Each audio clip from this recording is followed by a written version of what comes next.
They called me a burden. In the house I built with my own 2 hands. Every wall, every nail, mine. For 5 long years I stayed silent, paying rent for my own home. But on that 4th of July, when my daughter humiliated me in front of everyone, I made one final decision. Quiet, but permanent.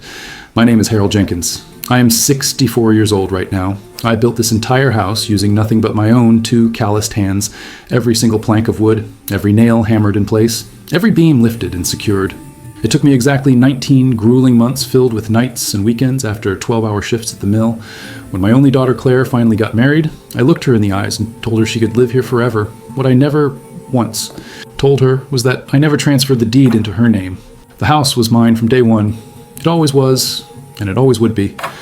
And when she stood there and called me a leech right in front of 16 of our closest neighbors at our big 4th of July cookout, I made a decision that was quiet but final. I sold the house for a staggering $3.4 million in cash. She only found out the truth when the massive moving trucks rolled up on a random Tuesday morning. If you are watching this video right now, please hit that subscribe button hard and let me know exactly where you are tuning in from. I want to hear every single one of your own stories in the comments below.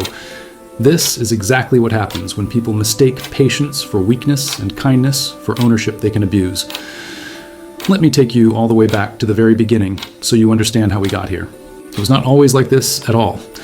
There was actually a time when Claire looked up at me like I had personally hung the moon and stars. I still remember her at just 8 years old, perched high on a 5-gallon bucket handing me screws, one by one, while I framed out what would become her future bedroom. "Dad," she said with total seriousness, "when I grow up, I'm going to build houses just like you do." I thought about those innocent words for many years, especially after everything turned so incredibly sour between us. My beloved wife Ellen died back in 2018 from an aggressive form of breast cancer. It was only 7 short months from the day of diagnosis until the heartbreaking goodbye. She left me $195,000 in life insurance money. I handed Claire a full $135,000 of it, just for her wedding expenses, without hesitation. She was marrying Ryan, this hotshot software engineer who had an MBA from Stanford and parents who owned a successful craft brewery up in Portland. The wedding itself was held at a luxurious vineyard in Sonoma, complete with a string quartet and fireworks and 220 guests. I wrote that massive check without even a second thought or any regret. Claire never once said thank you to me for it. Later, I overheard her casually telling Ryan it was simply her inheritance being advanced, like it was her absolute birthright, and not my generous gift. After Ellen passed away, I sold our little ranch house, and Claire invited me to come stay with them for a while, just until you get back on your feet. "Dad," she said with a smile. That was all the way back in 2019, which is now 5 full years ago. I really should have seen all the red flags waving right from the start. Grief blinds you completely, and hope blinds you even harder than that. The very first real slap in the face came on Thanksgiving 2021. Claire sat me down at the beautiful kitchen island that I had installed myself with my own tools. It was solid oak, with a live edge walnut inlay and a hand-rubbed oil finish that took days to perfect. She slid a freshly printed lease agreement right across the smooth surface to me. Rental agreement printed in bold capital letters at the top. My full name was already typed in neatly. Dad, Ryan, and I have talked about this. You need to start contributing $900 a month. That is completely fair, right? She asked expectantly. I did all the math quickly in my head without saying a word. Social Security was $1,970. Union pension was $680. Total income, $2,650 every month. After paying her rent, I would have only $1,750 left to live on. Contribute, I repeated slowly, and the word tasted exactly like rust in my mouth. You have been living here for 2 full years now, Ryan added casually from the hallway doorway. We have been more than generous with you, he said.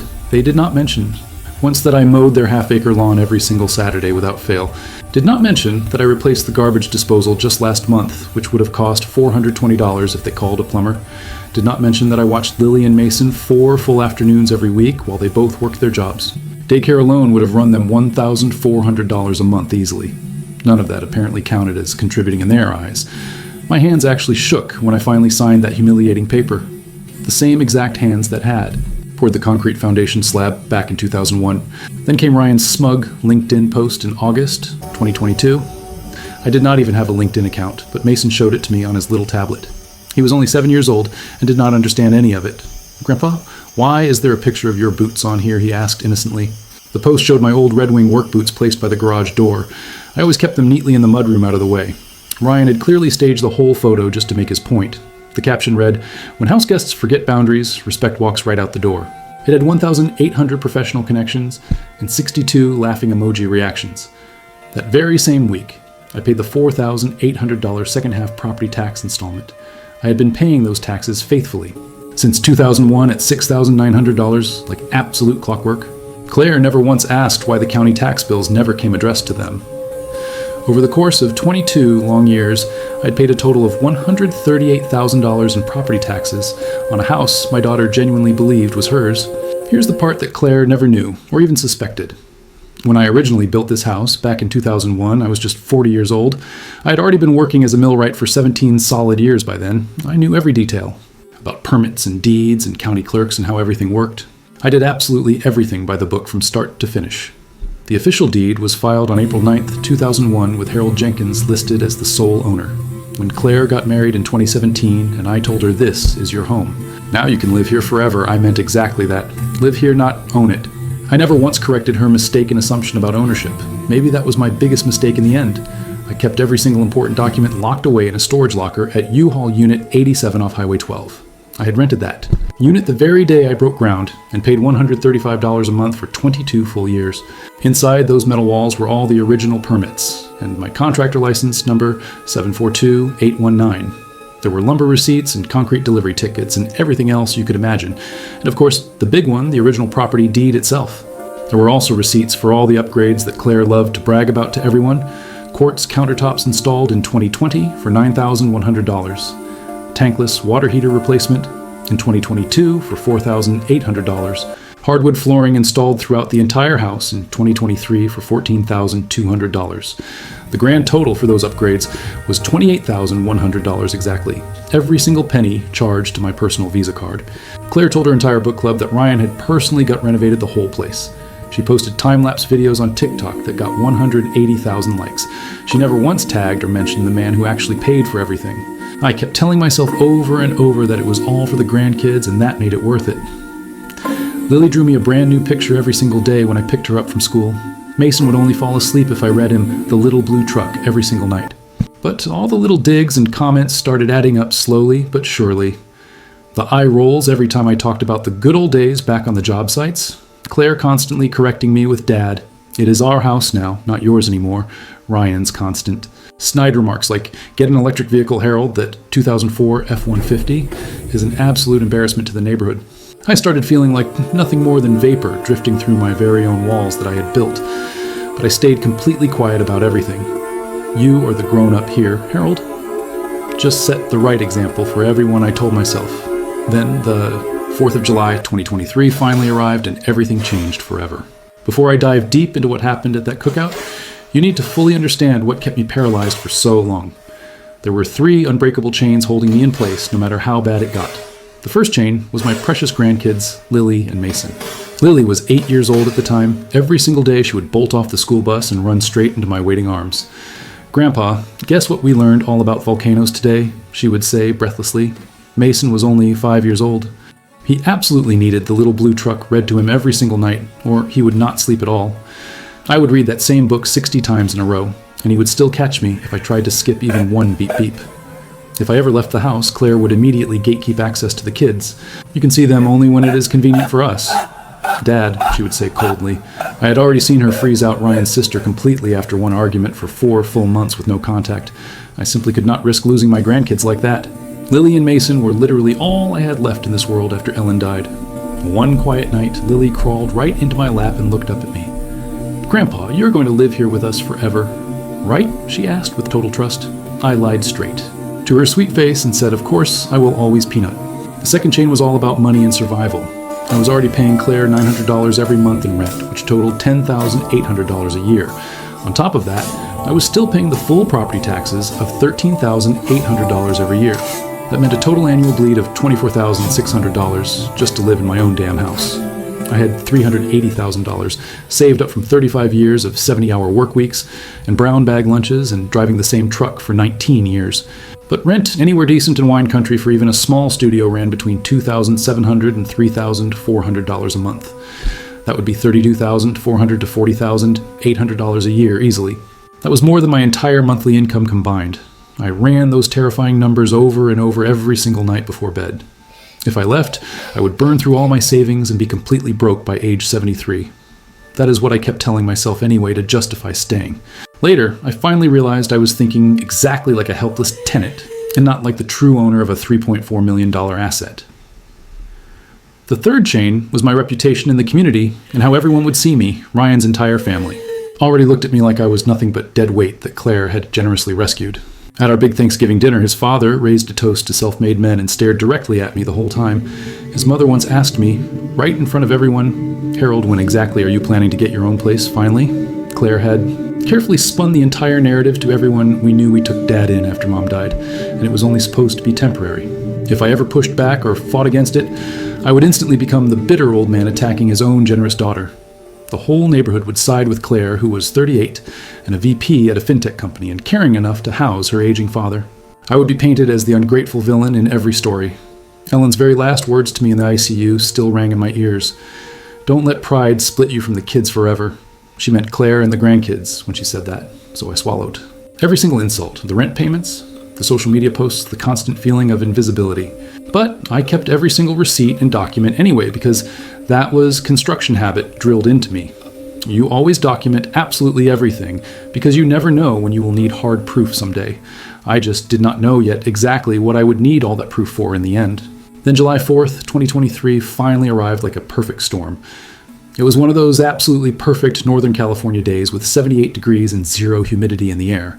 Claire and Ryan had invited 16 neighbors over for a massive spread of ribs and a big fireworks show later. I had been up at the smoker since 5 o'clock in the morning getting everything just right. I bought $142 worth of premium St. Louis ribs at Costco with my own money.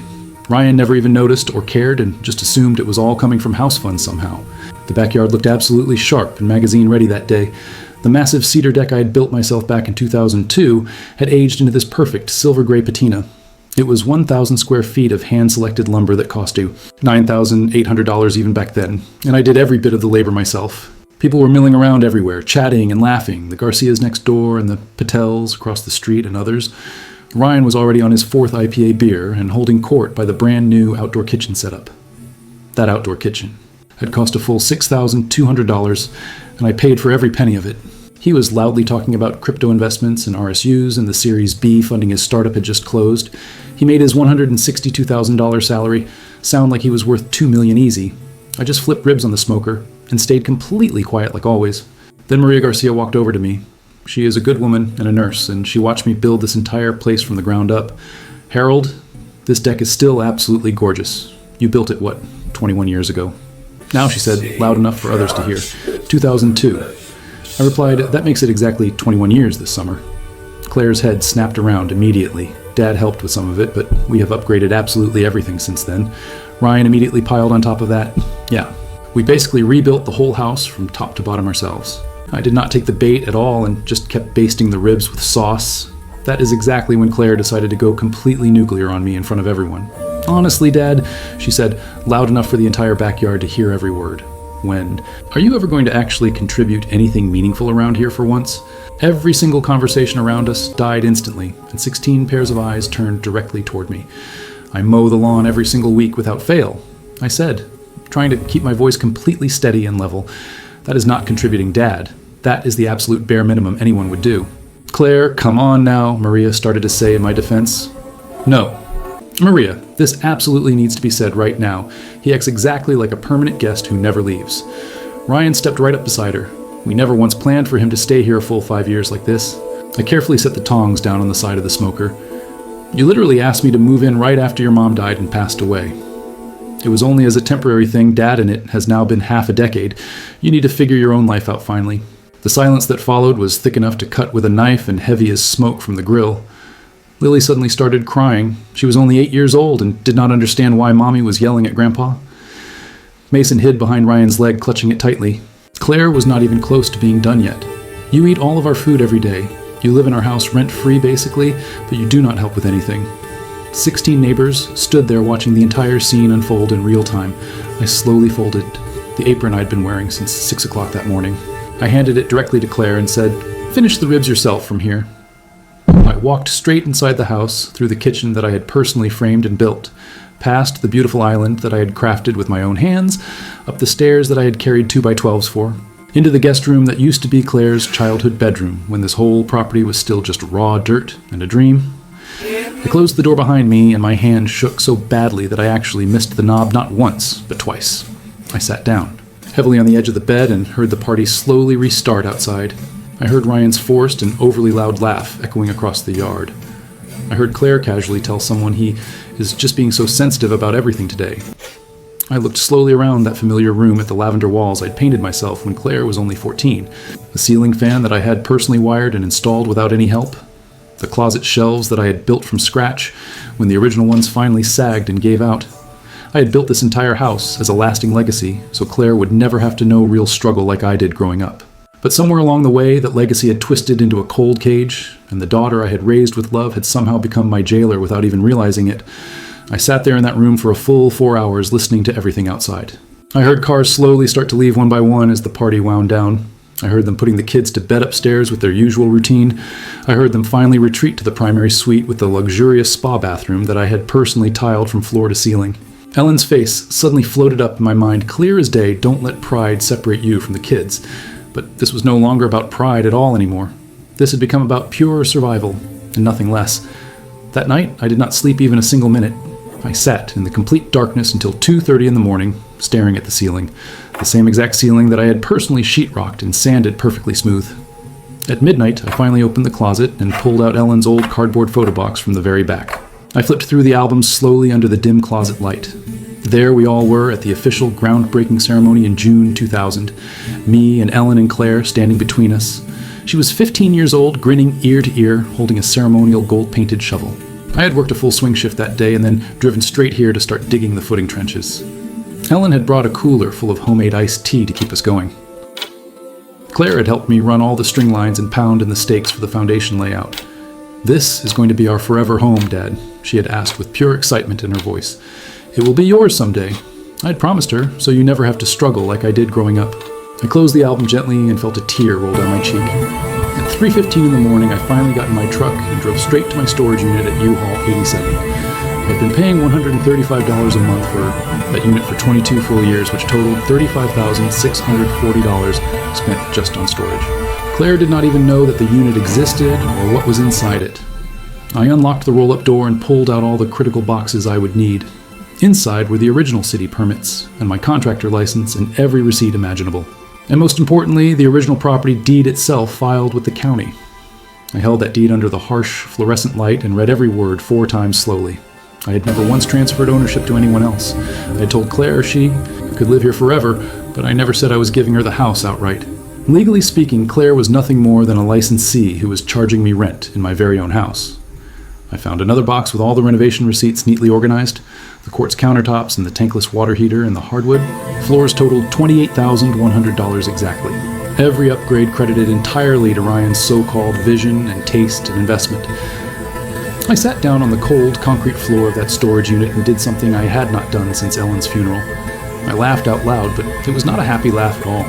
It was a broken and hollow sound. Then I pulled out my phone and called Victor Alvarez, my old union buddy who had become a successful realtor.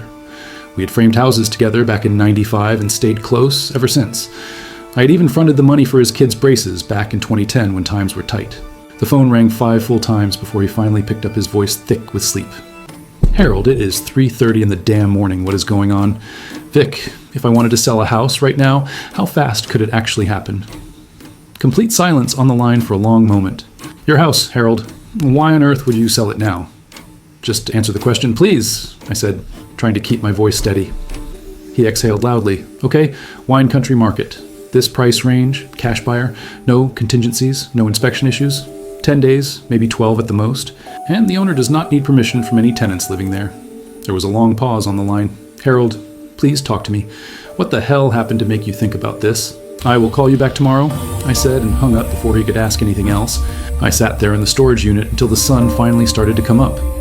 When the first rays of light crept under the roll-up door, I made another phone call. This one to a number I had gotten from another old union pal who knew everyone. Law office. Patricia Wu, a professional voice, answered on the other end. "I need a real estate attorney who specializes in property law and evictions," I said firmly.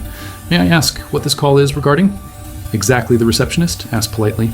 I looked down at the deed still in my hand, and at all the permits and receipts spread out around me. I need to take my own house back, once and for all, I said with complete certainty. The woman on the other end paused for just a second. I can schedule you for tomorrow morning at 9 a.m. sharp, if that works for you. I will be there without fail, I replied and ended the call. I drove back home as the entire neighborhood slowly started to wake up around me. Claire's SUV was already gone by 6:45 every morning like clockwork. Ryan's shiny Tesla pulled out at 7:15 sharp for his commute. I walked through my completely empty house and touched every single door jamb I had hung myself. I ran my fingers slowly along every kitchen counter that I had personally installed with care. I had built this entire place as an undeniable act of pure love for my family. Now, I was finally going to take it back as an act of pure survival for myself. 2 full weeks after that disastrous cookout, Father's Day. 2023 rolled around on June 18th. I woke up that morning and immediately checked my phone for any messages. There were no texts at all and no missed calls either. I walked downstairs slowly and looked around for any sign of acknowledgement. There was no card waiting on the kitchen table and no little note anywhere. Around 8:30, I heard the sounds of suitcases being dragged across the floor upstairs. I heard Lily's excited voice asking, "Are we really going to Grandpa Tom's lake house this weekend?" That would be Ryan's father, who owned the place up in Tahoe. Claire breezed right past me in the hallway without even making eye contact. "We will be back tomorrow night sometime," she said over her shoulder. For her, "It is Father's Day today," I said quietly but firmly. "Yeah, well, we are going to celebrate with a real dad and father figure," Ryan added with a smirk. I stood there in the hallway, completely stunned as the garage door closed behind them. I listened to their car pull away and spent the entire day alone in the house I had built with my own hands. I made myself a simple ham sandwich for lunch and watched the Giants play the A's on television. I sat in the great room that I had personally vaulted with exposed beams years ago. Around 3 o'clock in the afternoon, there was a sudden knock at the front door. It was Maria Garcia standing there with a small envelope in her hand. "I saw them all leave earlier. This is from us," she said with a warm smile.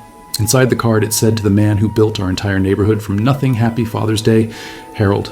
She gave me a quick hug and added quietly, "He does not even know what he is losing by treating you this way." I could not speak at all. My throat was too tight with emotion. After Maria left, I sat back down and opened Instagram on Mason's old iPad that he left behind. Claire had posted a whole series of stories from the lake house with sunset views and champagne glasses. The caption read, "Honoring the true patriarch of our family this Father's Day, blessed lake house life." Lily showed the post to me the next night when they finally got back home. She was scrolling through her mom's phone and asked, "Why aren't you in any of the pictures?" "Grandpa," Claire overheard her from the next room and said, "Because we did not invite him along, sweetie, that is why." Mason immediately started crying. He was exhausted from the long drive back. Claire quickly swooped in and took both kids upstairs for bath time without another word. I sat there on the living room couch, feeling completely empty inside. Ryan sat across from me, casually scrolling through his own phone without a care. "You really did not have to ice me out completely on Father's Day," I said quietly to him. He did not even bother to look up from his screen. "You are not my dad. Harold, you are Claire's dad, plain and simple. And honestly, you have not been acting much like a real father lately anyway." I stood up slowly and walked to my room and closed the door behind me without another word. That was the exact moment I knew deep in my bones that things were never going to get better on their own. They were only going to keep getting worse and worse from here. 2 weeks later, Claire sat me down yet again at the same kitchen island with the same serious expression on her face. "Ryan's parents want to come visit and stay for the entire Labor Day week in September. They are planning to take the guest room for the whole time." "That is my room, Claire," I said, trying to stay calm.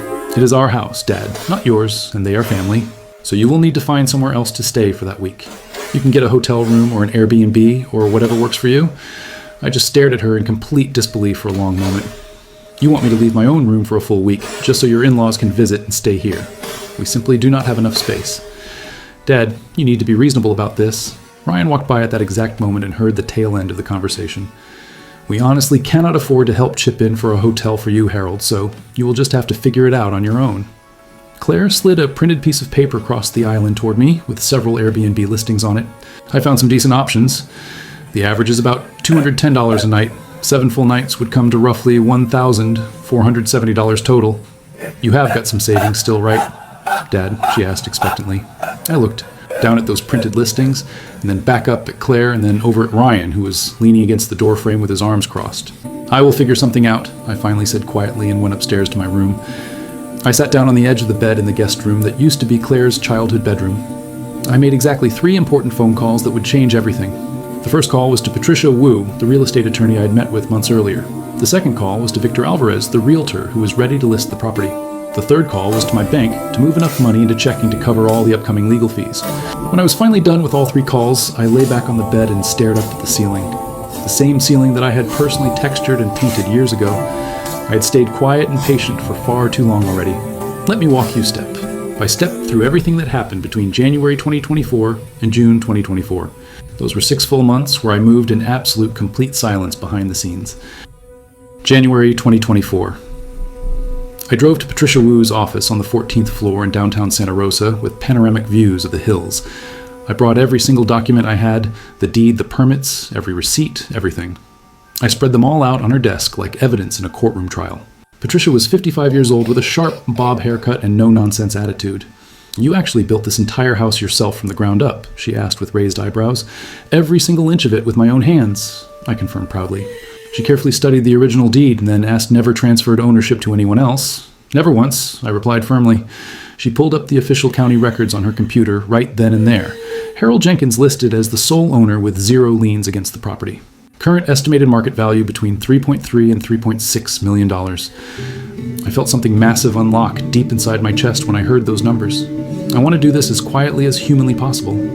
I said, "I do not want them to know anything until the sale is completely done." Patricia nodded thoughtfully. 30-day eviction notice is required by California law once the sale closes, but we can list it as a private estate sale and target cash buyers only for a fast close. Then we serve the formal notice immediately after the sale is final. "You do understand," Patricia said carefully. "This will completely destroy whatever is left of your relationship with your daughter." "That relationship is already completely destroyed," I replied without hesitation. Her retainer fee was $5,000 exactly, and I paid it from my savings that same day. I almost called the whole thing off several times in the following weeks. One night in particular, I was reading The Little Blue Truck to Mason like I did every single night. He fell asleep peacefully on my chest, and I could feel his tiny heartbeat against my own. Lily knocked softly on the door a minute later and asked Grandpa, "Can you please check my spelling homework for me?" I carefully tucked Mason into bed and went to help Lily with her words. She got every single one of them correct. She just wanted me to be there with her. "Grandpa, are you okay? You look really tired and sad lately," she whispered with concern. I kissed the top of her curly head and said, "I'm just fine, doll. Do not worry about me." That night, I almost picked up the phone to call Patricia and tell her to stop everything. But then I overheard Ryan talking on the phone in the kitchen downstairs. I was not trying to eavesdrop at all. I was just coming down for a glass of water. But his voice carried clearly up the stairs anyway. "Claire, I love you, but your dad is absolutely tanking the entire vibe of our home right now. It is like living with a ghost who eats all our groceries and never contributes anything meaningful. I know all about family duty and obligation, but it has been 5 full years already. We are not running a charity house here for him indefinitely." I stood frozen on the dark stairs, listening to every word without moving. I went back upstairs without ever getting my water that night. The very next morning, I texted Patricia and said, "We are moving forward, full speed, let us do this now. Victor." Alvarez met me at the storage unit a few days later to go over everything in detail. I showed him the complete paper trail. The permits, the deed, every single receipt organized perfectly. "Harold, this property is easily worth $3.4 million in today's market. Are you absolutely positive about selling?" "I built this house for my daughter from nothing but love," I said firmly. "But she clearly does not want me living in it anymore, so neither of us gets to keep it in the end." Victor's jaw set hard. He had known me for 35 years and knew I never made decisions lightly. "All right, then," he said with determination. "Let us light the match and burn it all down together." He officially listed the property on March 11th, 2024 as an exclusive private estate sale. Cash offers only with preference for rapid closing timelines. The entire strategy was to schedule every single showing on weekdays between 10 a.m. and 2 p.m. only. Claire was at work until 6 every evening, and Ryan until 5:30, and the kids were always at school. The house would be completely empty during those exact hours every time. Victor even looped in Maria Garcia next door as a lookout. If Claire or Ryan ever asked why strangers were coming and going, just say, "You think they are county inspectors or assessors?" The very first open house had 8 different parties walk through the property. There was a crypto millionaire and a relocating, a couple from Austin, and a serious investor from Sacramento, among others. The second open house 4 days later had 5 more qualified parties touring every room. The serious offers started rolling in almost immediately after that. On March 25th, Victor called me with exciting news. "Harold, we have a solid offer. For $3.4 million all cash, and they want to close by May 31st. Take it, I said, without any hesitation whatsoever. Escrow proceeded exactly like clockwork from that point forward. All inspections were carefully scheduled during normal work hours when the house was empty. The full appraisal was done on a day when nobody was home at all. Victor handled every single detail with precision and care. There was only one close call during the entire process. Claire came home early one afternoon with a sudden migraine and saw the appraiser's car parked in the driveway. She asked him directly, "Who are you and what are you doing here?" The appraiser had been fully coached by Victor and did not miss a beat. "Just a routine county reassessment, ma'am." Nothing to worry about at all. Claire accepted the explanation and went inside without asking any follow-up questions. I lived in that house for 2 additional full months after the sale was already in motion. I kept my face completely neutral and my routine exactly the same every single day. I mowed the lawn every Saturday and watched the kids after school and paid the rent Claire demanded without complaint. At night, I would walk slowly through the quiet house completely alone. I would touch every single door frame that I had hung with my own hands years ago. I would run my hand along the smooth kitchen counters that I had personally installed. I would stand on the deck that I had built and look out at the yard that I had landscaped myself. This was my entire life's work contained within 2,400 square feet of walls and floors and roof. I was not just selling a simple house at all. I was selling an irreplaceable piece of my very soul, but I could no longer continue living as a ghost, trapped inside my own foundation any longer. May 31st, 2024 was a Friday, and that was the official closing date. The final wire transfer hit my bank account at exactly 1:52 p.m. in the afternoon. The full sale price was $3.4 million, minus $192,000 in fees and commissions. My net proceeds came to $3.208 million exactly. I sat in my truck in the Rayleigh's grocery store parking lot and stared at the updated balance on my banking app. I had paid a total of $138,000 in property taxes over the years. I had given Claire $135,000 for her wedding from Ellen's Insurance. I had spent $28,100 on upgrades that they took full credit for. I had provided $64,000 worth of childcare and repairs over 5 years. The grand total of everything I had poured into that house was $365,000. And in one single transaction, I had finally taken back my dignity and my freedom. I drove home that afternoon and made a simple dinner like any other night. Claire came home and complained about open-plan office noise at work all evening. Ryan ate 2 full plates of the food I had cooked without any idea that his world was about to end tomorrow. Saturday, June 1st, 2024. I woke up at 5 a.m. sharp because I could not sleep anyway. I had quietly packed 2 large duffels the night before with everything I owned in the world. I hid them both in Maria Garcia's garage next door where they would stay safe. Maria already knew exactly what was coming and had offered to be there for moral support. I made myself a pot of coffee and sat out on the deck watching the sun slowly come up. It was 71 degrees with clear skies and birds singing everywhere. It was an absolutely perfect morning for an old world to finally come to an end. At 9:55 Idagoi, I heard the deep rumble of diesel engines approaching from down the street. 2 massive 28-foot moving trucks pulled up with North Bay Movers printed on the sides. Right behind them was a sleek black Range Rover with the new buyers inside. The Chung family had just arrived, a venture capitalist from Menlo Park with his wife and their twin 9-year-old daughters. Claire stumbled downstairs, still in her robe with messy hair, and asked, "What is all that noise outside?" She looked out the front window and her face instantly cycled from confusion to pure panic. She threw open the front door and stepped out onto the porch in her bare feet. I stayed inside the kitchen, watching the entire scene unfold through the window. "Excuse me, can I help you with something?" Claire called out to the movers. The lead mover was a big guy with a clipboard, and he walked right up to the porch. "We are here for the Chang family move-in at 2247 Vineyard Way. Is this the correct address?" "Yes, but there must be some kind of mistake because this is my house," Claire said loudly.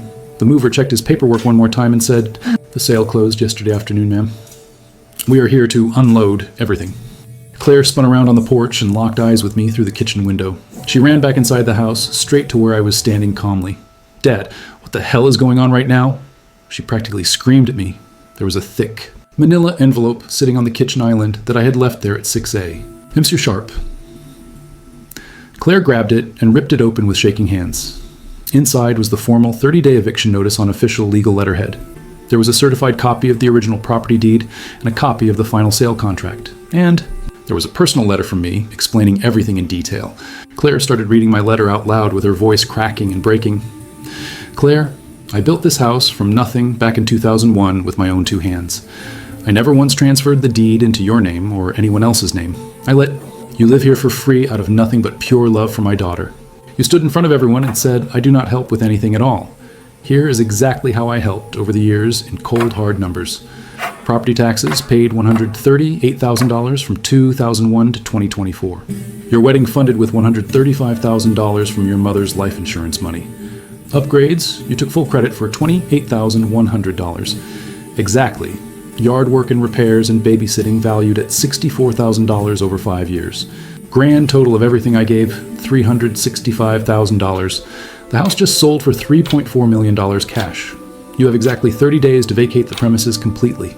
The silence that followed lasted maybe 5 full seconds before everything exploded. Claire screamed, "You cannot possibly do this to us right now." I looked her straight in the eyes and said, "I already did it. Claire, it is done." "This has to be some kind of illegal fraud," Ryan shouted as he came running downstairs. "It is entirely 100% legal," I replied calmly. The doorbell rang suddenly and I walked over to open it without rushing. Patricia Wu stood there professionally dressed with a briefcase in her hand. "Mr. Jenkins," she said formally, and then turned directly to Claire and Ryan. "You must be Claire and Ryan. I am Patricia Wu, your father's attorney." She handed them each an official business card with her contact information. "This is your formal 30-day notice to vacate the property as required by law. Everything you need to know is included in the envelope I just gave you. If you have any legal,